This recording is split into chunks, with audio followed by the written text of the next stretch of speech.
बिस्मिल्लाहिर्रहमानिर्रहीम। अस्सलाम वालेकुम नाज़रीन, आप यूट्यूब और फेसबुक चैनल देख रहे हैं। मैं राना उज़ैर हूँ। नाज़र काम इमरान खान साहब की कल की तकरीर ने पाकिस्तान के ताकतवर हलकों में खलबली मचा कर रखती है और वो कल की तकरीर बाकी तमाम तकारीर से इमरान खान साहब की मुख्तलिफ थी।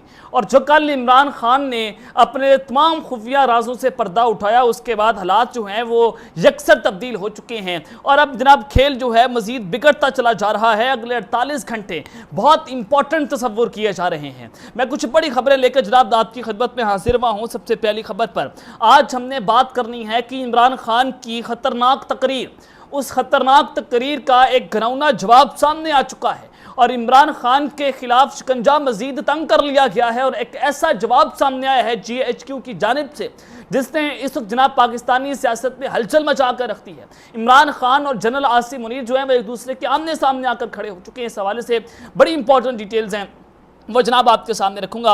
और दूसरी खबर पर आज हमने बात करनी है कि इमरान खान और जनरल आसिम मुनीर के दरमियान एक बड़ा बम धमाका हुआ है और ये धमाका बहुत अहमियत इख्तियार कर चुका है, क्योंकि जो दावा सामने आया है, जो इंकशाफ हुआ है पहली बार कि जनाब ये सारा मामला पस पर्दा क्या सूरत हाल चल रही थी, इमरान खान क्या चाह रहे थे, जनरल आसिम मुनीर क्या चाह रहे थे। आज एक बहुत अहम दावा जो है वो सामने आया है, लेकिन उस सारी सूरत हाल में जनाब जनरल आसिम मुनीर का मार्शल्लाह चीफ जस्टिस ने आज उड़ाकर रख दिया है भरी अदालत के अंदर। आज केस की बड़ी इंपॉर्टेंट समाअत थी, वो तमाम तर उसका हवाल भी आपके सामने रखना है। लेकिन अगर आपने चैनल को सब्सक्राइब नहीं किया, चैनल को सब्सक्राइब कर लें, बेल आइकन को दबा दें। आने वाली तमाम तर अपडेट्स आपकी खिदमत में बर वक्त पेश होती रहें।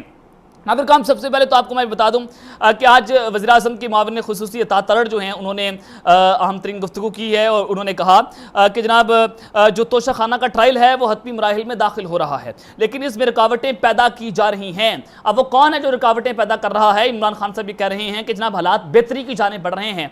और फिर हसन अयूब साहब ने कहा कि जो हमें बताया गया था कि 17 जुलाई को इमरान खान गिरफ्तार हो जाएंगे, लेकिन अचानक से उनके केसेस स्लो डाउन हो चुके हैं, अचानक से तोशा खाना स्लो डाउन हो चुका है।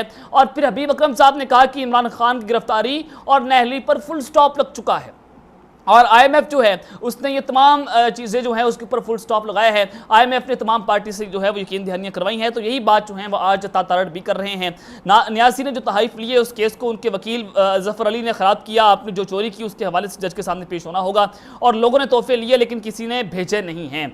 और उन्होंने मजीद कहा है कि PTI पर पाबंदी नहीं सोचा गया, लेकिन हमारी पार्टी में मुख्तलिफ राय मौजूद हैं। जज ने पोस्ट को नहीं माना और कह रहे हैं कि मेरी पोस्ट नहीं है और PTI दरख्वास्त दें, पोस्टों का फॉरेंसिक करवा लें, अदालत से गैर हाजिरी बुजदली का निशान है। उन्होंने मजीद कहा कि ओपन एंड शट केस है, वो अदालत से भागे हुए हैं, यानी कि इमरान खान साहब की उन्होंने यहाँ पर बात की। और फिर दूसरी जानिब जनाब आज वफाकी वज़ीर साबिक़ फवाद चौधरी साहब उन्होंने बड़ी आम तरीन गुफ्तगू की है और उन्होंने कहा है उन्होंने गैर रस्मी मीडिया से गुफ्तगू की कि तहरीक इंसाफ से मेरा कोई रब्ता नहीं है। सहाफ़ी ने सवाल किया कि आज़म खान के इकबाली बयान पर क्या कहेंगे, जिस पर फवाद चौधरी ने कहा कि टेस्ट मैच हो रहा है, पाकिस्तान और श्रीलंका के दरमियान ज़बरदस्त मैच होगा। सहाफ़ी ने सवाल किया कि इलेक्शन में हिस्सा ले रहे हैं, जिस पर जनाब फवाद चौधरी ने कहा कि इलेक्शन में हिस्सा लूँगा। उन्होंने मजीद कहा कि इस्तेकाम पार्टी में मेरा कोई रोल नहीं है, फिलहाल सियासत तो हो ही नहीं रही, जब सियासत होगी तो देखेंगे। मुझे इलेक्शन होते हुए नजर नहीं आ रहे, पंजाब और KPK में 90 दिन में इलेक्शन नहीं करवाएं तो आप जो मर्जी करें। जनाब ये फवाद चौधरी साहब ने बड़ा बयान दिया है। तो जनाब ये इट्स मीन कि इनके बयान से नजर आ रहा है कि फवाद चौधरी जो है वो बैक डोर्स पर इमरान खान साहब की मिन्नतें कर रहे हैं कि जनाब मुझे पार्टी में वापस लें, लेकिन इमरान खान साहब जो है इनको पार्टी में वापस लेने से इनकारी हैं। तो ये चीज़ें जो हैं वो इस वक्त जनाब बड़ी इंपॉर्टेंट हैं। और दूसरी जानिब अपोजिशन लीडर राजा रियाज साहब ने निगरान वज़ीर आज़म के हवाले से 3 नाम जो हैं वो देने का जो है वो फैसला कर लिया है। मुलाकात होने जा रही है। स्पीकर कौमी असम्बली जो है उनकी मुलाकात हुई और राजा परवेज़ अशरफ की मुलाकात हुई। मुलाकात में निगरान सेटअप समेत मुख्तलिफ अमूर पर तबादला ख्याल किया गया, जबकि राजा रियाज ने जो ज़ेरे इल्तवा कानून साजी में हुकूमत से ताउन की यकीन दहानी भी करवाई है। मीडिया रिपोर्ट्स के मुताबिक ज़राए के हवाले से बताया गया है कि अपोजिशन लीडर ने निगरान वज़ीर आज़म के लिए 3 नाम देने का फैसला किया है। राजा रियाज ने कहा कि असम्बलियाँ 8 अगस्त को तहलील होंगी, निगरान हुकूमत 90 रोज़ में करवाने की पाबंद होगी। उनका कहना था कि शहबाज शरीफ से मुलाकात में अपोजिशन की जानिब से निगरान वज़ीर आज़म के लिए जो है वो नाम सामने रखूंगा और सियासी जमातों ने किसी सियासतदान को ही निगरान वज़ीर आज़म बनाने का फैसला जो है वो कर लिया है। किसी जज, ब्यूरोक्रेट या टेक्नोक्रेट को वज़ीर आज़म जो है वो जनाब नहीं लगाया जाएगा। तो इस हवाले से शेख रशीद साहब जो है उन्होंने बड़ी इंपॉर्टेंट ट्वीट की। उन्होंने कहा कि 20 दिन का सियासी खेल जो तमाशा है वो जनाब बाकी रह चुका है और फिर उस सब के अंदर उन्होंने मज़ीद ये कहा कि जो भी कदम उठाने हैं वो उठा लें और हर रोज़ इतवार नहीं होती, पाकिस्तान में जिसकी लाठी उसकी बहस है। जिस दिन शहबाज शरीफ पर फर्द जुर्म लगनी थी उसी दिन वज़ीर-ए-आज़म बन गए। आज 15 महीने बाद सारे केसेस जो हैं वो ख़त्म हो रहे हैं। और उन्होंने जनाब मज़ीद ये कहा है कि सियासतदान और मईशतदान के दरमियान जो है वो मुकाबला हो रहा है। ज़ाहिर है जो पाकिस्तान की जो इस्टेब्लिशमेंट है वो मईशतदान को, टेक्नोक्रेट को पाकिस्तान का निगरान वज़ीर-ए-आज़म लगाना चाहती है, जबकि सियासतदान किसी सियासतदान को ही निगरान वज़ीर-ए-आज़म लगाना चाहते हैं, जिसमें अफरा सियाब जो है खटक, उनका नाम इस वक्त ज़ेर गौर है कि इनको जनाब जो है वो लगाया जाए निगरान वज़ीर-ए-आज़म, जबकि मुशादुल्लाह हुसैन सैयद साहब जो है सेनेटर हैं, उनका नाम भी ज़ेर गौर है कि इनको भी जनाब निगरान वज़ीर-ए-आज़म जो है वो लगाया जा सकता है। अब कुछ और भी बड़ी खबरें हैं असद उमर साहब के हवाले से। आज उन्होंने जो है वो मीडिया से गुफ्तगू की। उन्होंने कहा कि एक केस में ज़मानत करवाने आते हैं तो पता चलता है कि 5 और बन चुके हैं। सहाफ़ी ने सवाल किया क्या ये इमरान खान से मुलाकात का नतीजा है? सहाफ़ी के सवाल का जवाब देते हुए असद उमर ने कहा कि अल्लाह जाने किस चीज़ का नतीजा है। और उन्होंने कहा कि वो अब भी तहरीक इंसाफ का हिस्सा है। तो असद उमर ने इस बात का जवाब दिया कि मैं कई बार जो है वो बात कर चुका हूँ। जब असद उमर से सवाल किया गया कि 9 मई को के वाक़ये में इमरान खान को कसूरवार करार दिया गया तो उन्होंने कहा कि मैं इससे इल्म हूँ। असद उमर जना हाउस रस्की टावर मुकदमा केस के अंदर अदालत के अंदर पेश हुए और ये सारा मामला जो है वो आप सबके सामने है कि ये सूरत हाल जो है वो किस जानिब जो है वो जनाब जाती हुई नजर आ रही है। अब आ जाए कि जनाब इमरान खान और जनरल आसिम मुनीर के दरमियान जो एक नया धमाका हुआ है, कुछ ख़तरनाक इंकशाफात हुए हैं और ये इंकशाफात तो हैं वो बड़े ख़तरनाक किस्म के इल्ज़ामात इमरान खान साहब पर लगाए जा रहे हैं। आप सबको पता है कि जो चीज़ें नज़र आ रही हैं कि इमरान खान जनरल आसिम मुनीर को पसंद नहीं करते, जनरल आसिम मुनीर इमरान खान साहब को पसंद नहीं करते और फिर ताकतवरों ने इमरान खान साहब से रब्ता करने की कोशिश की। इमरान खान साहब ताकतवरों पर एतमाद करने को तैयार नहीं है। ये चीज़ें, ये खबरें जो हैं वो भी हमें सामने मिल रही हैं।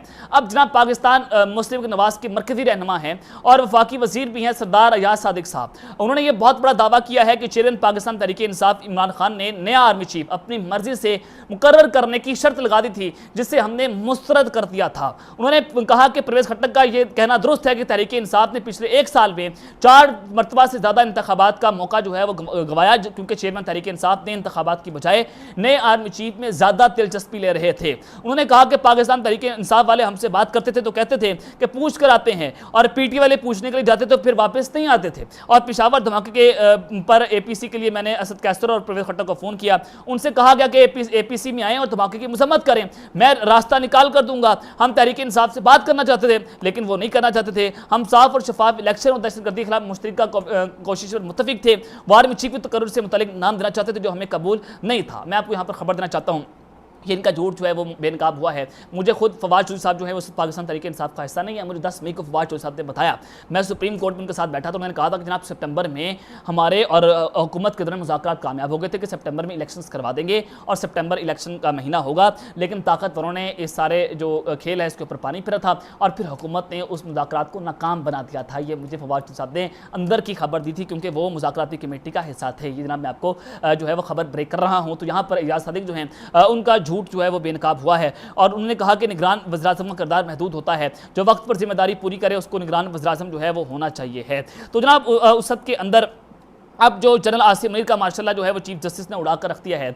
और ये सारा मामला किस जानिब जा रहा है। आज जनाब मिलिट्री केस के हवाले से जो है वो केस की समाअत हुई सुप्रीम कोर्ट ऑफ पाकिस्तान के अंदर। आप सबको पता है कि ये मिलिट्री अदालतों में सिविलियन का जो ट्रायल है और उसके हवाले से सुप्रीम कोर्ट में यहाँ तरीन समातें जो हैं वो लगी हुई हैं और chief justice of Pakistan उमरता Bandial की सरबराही में 6 रुकनी लार्जर बेंच ने जनाब ये समाअत की। समाअत के आगाज़ में चीफ जस्टिस ने रिमार्क्स किए कि हम अटॉर्नी जनरल को पहले सुनेंगे। अटॉर्नी जनरल ऑफ पाकिस्तान ने दलाइल दिए कि सुप्रीम कोर्ट ने मुझे हिदायत दी थी, 9 मई के पीछे मुनज़्ज़म मंसूबे की बात की थी। मैंने तस्वीर भी अदालत के अंदर पेश की तो बहुत मुहतात हैं कि किसी के खिलाफ फौजी अदालत में मुकदमा चलना है। 102 अफराद के खिलाफ फौजी अदालतों में मुकदमा चलाने के लिए बहुत एहतियात बरती गई है। अटॉर्नी जनरल ने अदालत के अंदर कहा कि 9 मई जैसे वाकयात की मुस्तकमिल में इजाजत जो है वो नहीं दी जा सकती। मियाँ वाली एयरबेस में जब हमला किया गया तो उस जंगी त्यारे खड़े थे, मुझसे शफाफ ट्रायल की बात की गई और जब आम शहरी सिविल जुर्म करे तो मुकदमा आम अदालतों में चलता है। 21वीं तरमीम के बाद सूरत हाल तब्दील हुई। बादुल नजर में गिरफ्तार 102 मुलजिमान में किसी को सजाए मौत या 14 साल कैद जो है वो सजा नहीं दी जाएगी। अटॉर्नी जनरल ने कहा कि हमें ऐसे चलना होगा कि मुल्क की पोजीशन मुतासर ना हो। कल अदालत ने कहा कि अपील एक लाजमी जुज़ है, इस मामले पर बहुत मुहतात होकर जायजे की जरूरत है। कुछ चीज़ों का मैं जिक्र नहीं कर रहा, बहुत कुछ ध्यान में रखना होगा। चीफ जस्टिस ने रिमार्क किया कि आप तो ये बात कर रहे हैं कि हुकूमत इस मामले पर तैयार है। चीफ जस्टिस ने कहा कि क्या ये कानून साजी ऐसे होगा? अटॉर्नी जनरल ने कहा कि जी हाँ, ये कानून साजी से होगा। और फिर जनाब इस सब के अंदर जो सारा मामला है, हुकूमत ने इस सारे मामले पर कि मुल्जिमान का मिलिट्री कोर्ट के हवाले से जो अपील का हक है उनको मिलना चाहिए या नहीं मिलना चाहिए, इस हवाले से हुकूमत ने सुप्रीम कोर्ट से गौर करने के लिए मोहलत जो है वो तलब कर ली है। और दौरान समाअत वकील लतीफ़ खोसा ने कहा कि अटॉर्नी जनरल बहुत माहिराना तरीके से केस लेकर चल रहे हैं। अटॉर्नी जनरल ये नहीं बता रहे कि फौजी तहवील में मुल्जिमान को कैसे रखा गया, कौन रोक रहा है, और हुकूमत को कानून साजी करने से कौन रोक रहा है। ट्रायल के लिए कानून में तरमीम करके अदालतें क्यों नहीं बना देते। ज़िया-उल हक के वक्त से मिलिट्री ट्रायल हो रहे हैं और चीफ जस्टिस ने रिमार्क किया कि मौजूदा दौर का ज़िया-उल हक से मुवाजना न करें। यह ज़िया का दौर नहीं है, मार्शल लॉ नहीं लगा हुआ। मार्शल लॉ जैसी सूरत-ए-हाल कभी हुई तो सुप्रीम कोर्ट मुदाखलत करेगी। जनाब उन्होंने जो है वो GHQ को पैगाम दिया है कि अगर आपने जनाब ये मार्शल लॉ लगाने की कोशिश की और जो ये निगरान सेटअप के अंदर आपने जो है वो इसको तूल देने की कोशिश की तो सुप्रीम कोर्ट इसके अंदर मुदाखलत करेगी, बिल्कुल उसी तरह से मुदाखलत करेगी जिस तरह से इन्होंने पंजाब और KPK के इलेक्शंस करवाए हैं। और चीफ जस्टिस ने रिमार्क किया कि अदालत को आगाह किए बगैर ट्रायल शुरू ना किए जाएं और अगर यकीन दहानी के खिलाफ वर्जी की गई तो मुतल्लिका अफराद को तलब करेंगे। सुप्रीम कोर्ट ने जनाब मिलिट्री ट्रायल पर हुक्म इम्तना की दरख्वास्त मुस्तरद कर दी। सुप्रीम कोर्ट ने फौजी अदालतों से मुतल्लिक केस की समाअत गैर मुअय्यना मुद्दत तक मुलतवी कर दी है। ये दिस इज़ वेरी इंपॉर्टेंट कि गैर मुअय्यना मुद्दत तक मुलतवी जो करना, तो जनाब ये किस जानिब इशारे जा रहे हैं कि इस ताकतवर जो हैं वो ज़्यादा ताकतवर हैं, वो ताकत के नशे में धुत हैं और वो नंगा नाच रहे हैं, वो सुप्रीम कोर्ट को हाईजैक करने की जनाब साजिश कर रहे हैं। अब इमरान खान साहब ने कल एक बहुत अहम तकरीर की, बहुत ख़तरनाक तकरीर की और उसकी वो तकरीर जो है वो बाकी तमाम तकारीर से मुख्तलिफ है। तो आइंदा 48 घंटे जो हैं वो जनाब बड़े जो है वो इंपॉर्टेंट बताए जा रहे हैं। अब इमरान खान के गिरद जो है वो शिकंजा मजीद तंग होने जा रहा है। आपने देखा कि तोशाखाना केस में इमरान खान के खिलाफ जो शिकंजा तंग हुआ उसके खिलाफ क्या कुछ नहीं हो रहा, और फिर जो दौरान इद्दत निकाह केस है, ये दोनों केसेस जो हैं उसमें अदालत ने इसको नाकाबिल समाअत करार दे दिया, लेकिन अब इन दोनों केसेस को काबिल समाअत करार दिया गया है। अब आपने समझना है कि साजिश किस हद तक इमरान खान के खिलाफ बढ़ती चली जा रही है। अब जनाब खबर यह है कि 9 मई के वाक़यात में अदालत ने इमरान खान को कसूरवार करार दे दिया है, यानी कि DGI SPR बगैर किसी सबूतों के वो कहते थे कि इमरान खान दहशतगर्द है, इमरान खान ने 9 मई करवाया है, इमरान खान ने हम पर हमले किए हैं। तो जनाब किसी भी सबूत कौम के सामने रखे बगैर इमरान खान साहब इन तमाम केसेस में ज़ेर तफ्तीश थे और उनसे तफ्तीश की जा रही थी, लेकिन अब उनको कसूरवार जो है वो करार दिया गया है। तो यहाँ पर ये इस वक्त बहुत इंपॉर्टेंट है कि मोर देन इंपॉर्टेंट कि कल इमरान खान साहब को रोका भी जा रहा था, GHQ से पैगाम भी मिले कि जनाब आप जो हैं वो साइफर को बर्बाद ना करें, हम आज़म खान की स्टेटमेंट को जो है वो न्यूट्रल कर देंगे। लेकिन इमरान खान साहब जो है गुस्से में आए, उन्होंने कहा कि जनाब जो कुछ आप साजिश कर रहे हैं मैं पूरी कौम के सामने रख दूंगा कि ये साइफर है, अगर मैं झूठ बोलता हूं तो आप चीफ जस्टिस के पास चले जाएं। चीफ जस्टिस के पास जो है वो साइफर मौजूद है, लेकिन वो साइफर पढ़ने की जो फौज या इस्टेब्लिशमेंट जो है वो कोशिश नहीं कर पा रही। जनरल बाजवा साहब जो है उसको इंडोर्स कर चुके हैं, इमरान खान साहब के दौर में कौमी सलामती ने इसको इंडोर्स किया और शहबाज शरीफ के दौर के अंदर भी कौमी सलामती इसको इंडोर्स कर चुके हैं। तो 2 बार साइफर जो है वो सच्चा साबित हुआ है। तो इमरान खान साहब जो है उनको 9 मई के वाक़यात में कसूरवार करार दिया है। तो अब ये पहला झटका, पहला आफ्टर शॉक जो है इमरान खान की तकरीर के बाद उनको दिया गया है। तो अब तक के लिए अपना ख्याल रखिएगा और इस चैनल का अपना भी ख्याल रखना है। अल्लाह निगहबान, पाकिस्तान जिंदाबाद।